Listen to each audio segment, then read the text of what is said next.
আমরা কিরগিজস্তান প্রবাসী বাংলাদেশ থেকে আসছি। আমরা আসছি আজ 72 দিন হয়েছে। আসার পর আমাদের এক পাকিস্তানি রিসিভ করছে, রিসিভও করে নাই, একটা লোকেশন দিছে, এই লোকেশন বসতে এর কাছে আসছি। আসার পরে আমাদের রুমে রাখছে, রাখার পরে বলছে যে তোমরা তো অনেক ক্লান্ত হয়েছ, প্লেন জার্নি করছো, তোমরা 2-3 দিন পরে তোমাদের কাজে নিয়ে যাই। কাজে নিয়ে যাই পরে 2-3 দিন আমরা একটা রুমে ছিলাম। আসার পর শুধু একবেলা খাবার দিছিল। খাবার দেওয়ার পর আর কোনো খাবার দেয়নি। প্রায় এই রুমের ভিতরে আমাদেরকে 43 দিন আটকে রাখছে।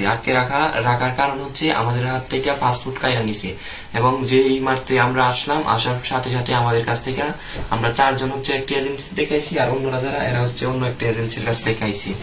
আসার পরে আমাদের কাছ থেকে পাসপোর্ট নিয়ে গেছে। পাসপোর্ট নিয়ে যাওয়ার পরে বলছে কি যে তোমরা আসছো, তোমাদের হচ্ছে 59 দিনের ভিসা দিছি, এখন 10 মাসের ওয়ার্ক পারমিট লাগাবো, আমাদেরকে $500 করে টাকা দিতে হইব।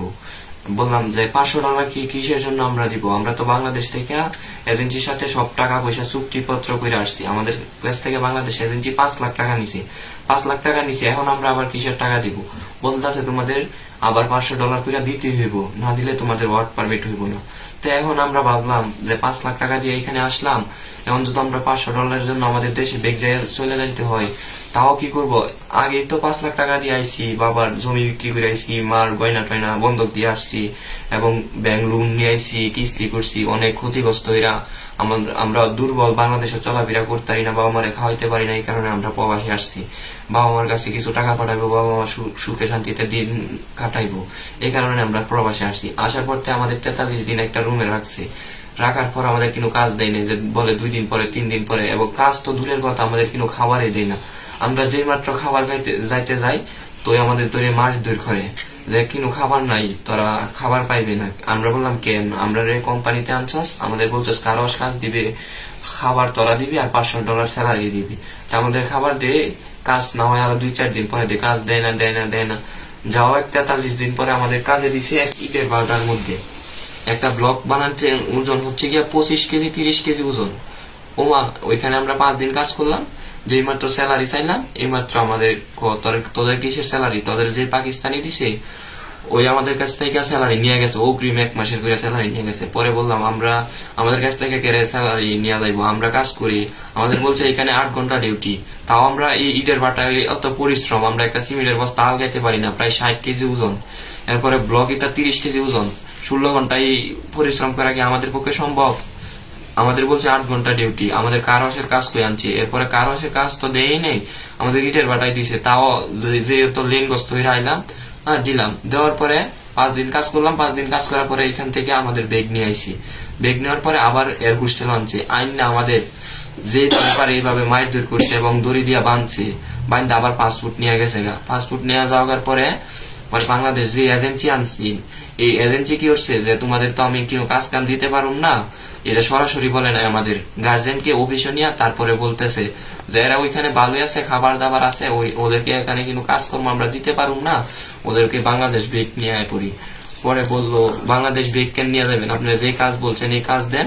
পরে ওই কাজ দেওয়া আমরা পক্ষে সম্ভব না, এখন আপনাদের ছেলেরে যদি বাঁচাইতে চান আপনাদের 5 লাখ টাকা জবানবন্দি দিতে হইব। কেন 5 লাখ টাকা আমি কেন দিয়াম? যে 5 লাখ টাকা যদি না দেন তাহলে পাকিস্তানি আপনার পোলাদের ছাড়বো না ওইখান থেকে। পরে বাপ মা আবারও অনেক ক্ষতিগ্রস্ত হয়েছে, আবার শুট করছে, লেন করে আবারও 5 লাখ টাকা দিছে। আমাদের 4 জনের বাড়ি থেকে 20 লাখ টাকা দিছে। মোস্তফা নামে এক এজেন্সি আছে, ওনার কাছে 20 লাখ টাকা দিছে। উনি একটি লোক পাঠাইছে যে এমুক জায়গায় দাঁড়ানো থাকবো, ওনার হাতে 20 লাখ টাকা দিলে তোমাদের এদেরকে এখান থেকে ছাড়াতে দিব।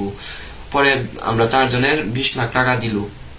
দেওয়ার পরে 20 লাখ টাকা দেওয়ার পরে মুস্তফা একটা কি করছে, ম্যাজিস্ট্রেট নাকি কারে দিয়া একটা স্টাম্প করাইছে। স্টাম্প লিখছে কি যে ওদেরকে এখানে আমি যাওয়ার 2 দিন পরেই কাজ দিছি। ওরা কাজ করতে চায় না, নিজ ইচ্ছাগত ভাবে আবার দেশে ব্যাগ চলে আইতে চায়, এরা কাজ করতে পারবো না, এদের নাকি পরিবার ছাড়া কষ্ট হয়, এটা এই দেশে থাকবো না, 1 লাখ টাকা বেতন দিল, এইসব দিল, এরা থাকবো না, এরা দেশে আয় করবো।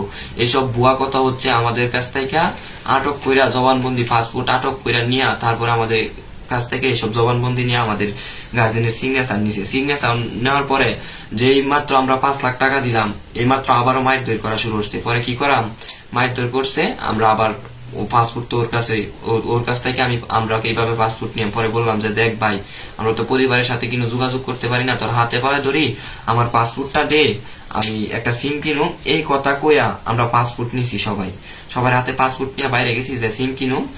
পরে সিম কিনুম এই কথা কইয়া পাসপোর্ট নিছি, নেওয়ার পরে আমরা ওইখান থেকে পালায় চলে আসছি। কারণ আমরা ওইটার ভিতরে ঢুকলে আমরা মাইট ধর করে ওইখানে আমাদের লাকিস টাকি সব লাইকা দিছে এবং আমাদের কাছ থেকে তো $500 নিছে এবং আরো 5 লাখ টাকা নিছে, বাংলাদেশ থেকে নিছে আরো 5 লাখ, প্রায় 12-13 লাখ টাকা নিছে। এরপরে আমাদের কিন্তু খাবার দেয় না। আর যে ঈদ কলায় কাজে গেছি ওইখানে কিন্তু গোসলখানা নাই, বাথরুম নাই, এক কার্ডের বাথরুমে বাথরুম করতে হয়, তাও লাইট লুট কিছু নাই। আমরা অনেক ভয় হয়। আর কাজ করুম ঠিক আছে, এত কষ্টের কাজ তাও আমরা করতে রাজি, এবং বেতন দেয় না, আবার খাবার দেয় না। 2 বেলা রুটি দেয়, সকালে 2টা রুটি, রাতে 2টা রুটি। এটা কি কারো পক্ষে সম্ভব? 16 ঘন্টা ডিউটি, 4টা রুটি খাওয়া করা। পরে আমরা ওইখান থেকে পলায় এখন একটা হোস্টেল উঠছি। এই হোস্টেলটাতে আমরা এই জায়গাটার মধ্যে প্রায় 15 জন মানুষ থাকি, এতটুক জায়গার ভিতরে। তাও আমাদের বাংলাদেশ থেকে 700 টাকা করে দৈনিক দেয়, তারপরে আমাদের এখানে খাবার দেয়। তো হোস্টেল তো কিছু নাই, এই এজেন্সি আমাদের এই বিপদে ফেলাইছে। আর বাংলাদেশ থেকে আমাদের এই 59 দিনের একটা ভিসা দিয়া ফেলাইছে।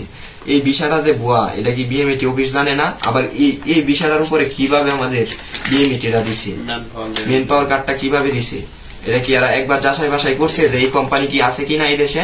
আমাদের মুসা কর্পোরেশন নামে একটা কোম্পানি থাকছে, এই কোম্পানি আমরা এই দেশে খুঁজা পাই না, এবং মায়ের দোষ সবসময় নির্যাতন করে। এবং এরা হচ্ছে সবাই অন্য একটা এজেন্সিতে আইছে, ওদের কাছেও জিজ্ঞাইতে পারেন যে ওরা কি অবস্থা আছে, আমরা কি সব নিজ থেকে কইতাছি না সত্য ঘটনা? আপনারা সবাই বলেন। হ্যাঁ, আমি কথা বলতেছি। আসসালামু আলাইকুম। আমার বাড়ি কেশবপুর থানা, যশোর জেলা, জাহানপুর গ্রাম। এই যে আমার বোনাই, আর আমাদের সাথে আর 2টো লোক ছিল।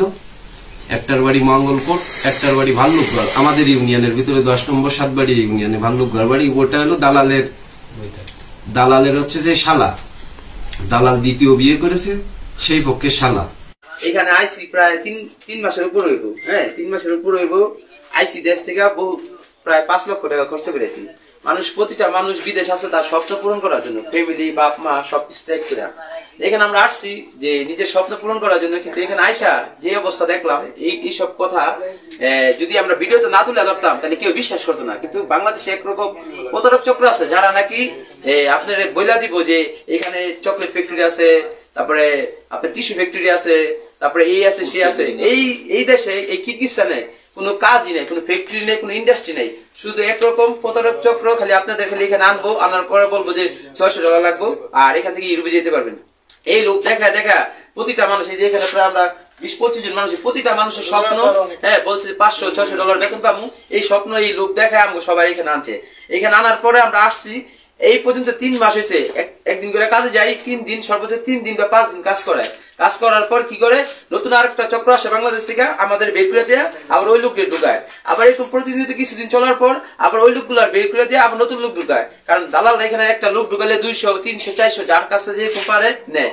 কিন্তু এইভাবে কি মানুষের জীবন চলে বলেন? এই যে একটা হোটেলে আমরা রয়েছি, এখান থেকে না পারি বাইরেতে না পারি কিছু খাইতে, দুবেলা করে খাবার খাওয়া, এখানে যে অত্যাচারে রয়েছি এগুলো তো কেউ বিশ্বাস করে না ভাই। এই যে প্রতিগুলা মানুষ জিজ্ঞাসা করেন কেউ এখানে ভালো অবস্থানে কেউ আছে, আপনার কেউ ভালো অবস্থান আছে? আকামা কইছে কইরা দিব।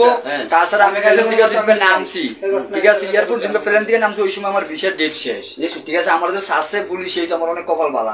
তারপরে আনছে ধরে বলছে যে 13 দিনের মাথায় আমার ভিসা করে দিব। তুমি আমার কোনো ভিসার কোনো খোঁজ খবর নাই, এই ভাই কাজ করছে একটু, ঠিক আছে, ভিসার খোঁজ খবর নাই। এদিকে কি অবস্থায় আছি, ঠিক আছে। অনেকেরই ডাল ওই মনে করেন নাকি যে পকেটে টাকা নাই, এমন কি দাঁত ব্রাশ করে ওই টুথব্রাশের টাকা নাই, দালাল ওই টাকা পয়সা দিতেছেন, কোনো খরচও করতেছেন না, টাকা নিচ্ছে পুরো 5 লাখ। কিন্তু এখন কথা কইলে বিশ্বাস করে না, ওরা তো আর এদিকে নাই গা। এখন বর্তমানে এদিকে আসি আমরা ভাই, বুঝছেন এদিকে কি পরিস্থিতি, ফ্যামিলিরও বুঝতে পারতাছি না। ফ্যামিলি মনে করেন আমরা খুব ভালো আছি, কিন্তু না, আমরা খুব খারাপ অবস্থায় আছি। আমাদেরকে খুব খারাপ ভাবে নির্যাতন এদিকে করা হইতাছে। আমরা একটা কথা উত্তেজনা করে যদি কইও, আমাদেরকে এদিকে মুখ খারাপ, আমরা টর্চার কথা বুঝেন, বেন্টালি আইয়ে তো ভাই অনেক খারাপ পরিস্থিতি আছে, ঠিক আছে। আর কি কমু, বলার মতন আর কোনো ভাষা নাই, কথা বুঝছেন। এইসব কথা মুখে বলা যায় না, এনে যে অবস্থান আমরা আছি এইসব কথা বলার মতো কোনো কথা। তারপর দেখেন এদিকের পরিবেশটা দেখেন, এখানকার পরিবেশটা দেখেন, ঠিক আছে। এটা কি এই যে বিদেশ, দেখেন ভাই বিদেশ, এই জন্য এটা হলো বাথরুম। একটু পরিবেশটা দেখেন, পরিবেশ দেখে কথা কইতেছে ভাই। এদিকে আসেন আপনি, ভাই ভাই ভাই আমরা এদিকে আসেন ভাই। এই দেশ সম্পর্কে কিছু কোন, আপনি কি অবস্থা আছেন? ভাই কোন যা সত্য তাই বলবেন। বাংলাদেশে এজেন্সি দিয়ে আইছি, বাংলাদেশ যত এজেন্সি আছে সবারে কইয়া পাঠায় কোম্পানির বিষয়, কিন্তু কোম্পানি কোনো বিষয়ই নেই এখানে। কিন্তু বইলা পাঠাইতে আছে কাজ কাম দিব $400 $500, এখানে $400 নাই, $500 বেতন নাই, দেশে কোনো ফ্যাক্টরি নেই এক কথায়। আর বাংলাদেশে যত এজেন্সি আছে এজেন্সি গুলো মিথ্যা আশ্বাস দিয়া পাঠাইতে আছে, সেই আশ্বাসে কোনো কাজে লাগতেছে না। বাংলাদেশের এজেন্সি গুলো যদি বলি আমাকে পাঠাইছেন কাজে, কাজ করি না, ঠিক আছে, এজেন্সি বলে না কাজ করো না কে তোমরা, কিন্তু এখানে কোনো কাজই নেই। কাজটা করবো কোন আনতে, সবার কাজ করায় সে লাত্তি দিয়ে বাইরে করে দেয়, পরবর্তীতে বেতনও দেয় না। প্রত্যেকটা মানুষ 1 মাস 1.5 মাস ধরে কাজ করতে আছে, কেউ আইসে 3 মাস 4 মাস হয়ে গেছে, দেশে যাইবো এটাও সুযোগ পাইতেছে না। বাংলাদেশ এজেন্সি চাপ দিলে এজেন্সিরা কোনো গুরুত্ব দিতেছে না, দেখতেছে। প্রত্যেকটা এজেন্সি প্রতারক একটা চক্র। মানে এখান থেকে আমরা বাংলাদেশ সরকারের কাছে একটা আবেদন, এখান থেকে আমাকে বাংলাদেশে নেওয়া হোক। এরা সবাই আর যে শুধু আপনার একলা না, এখানে আমরা সবাই এটা চাই, সবাই চাই এদেশে থাকতে চাই না। আর এদেশে কোনো কাজ কাম নাই, এজেন্সিগুলো আছে বুয়া সব বন্ধ করে দাও, সরকারের কাছে একটা আবেদন। এদেশে হলো মাফিয়া চক্র, এদেশে কোনো কাজ কাম নাই। হ্যাঁ, মানুষের জীবন নিয়ে খেলা করে, মানুষের স্বপ্ন এখানে আইছে, স্বপ্ন কিছু করবো মানুষের জীবনে। মানুষ